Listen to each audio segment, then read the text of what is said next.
সবই স্মৃতি হয়ে গেল।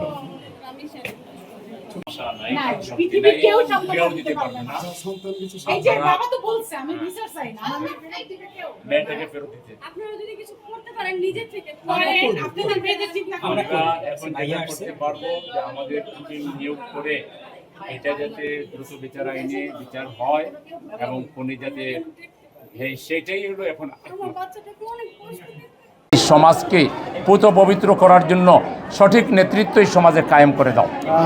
দুর্নীতিমুক্ত স্বচ্ছ ট্রান্সপারেন্ট মানবতাবাদী নেতৃত্ব এই সমাজে তুমি কায়েম করে দাও এবং আমাদের জাতিকে তুমি জাগ্রত করে দাও, সচেতন করে দাও।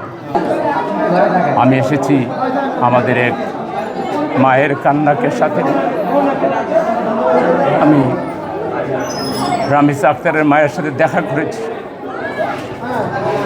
তিনি কিছু খাচ্ছেন না, তার বাবাও কিছু খাচ্ছেন না।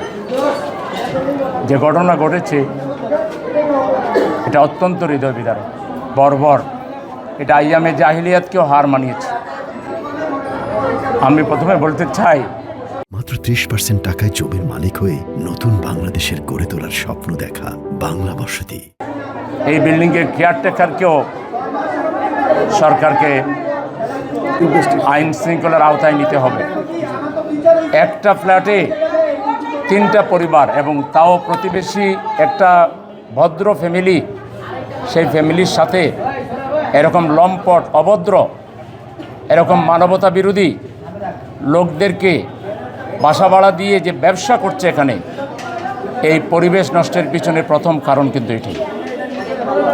ওকেও আইনের আওতায় নিতে হবে।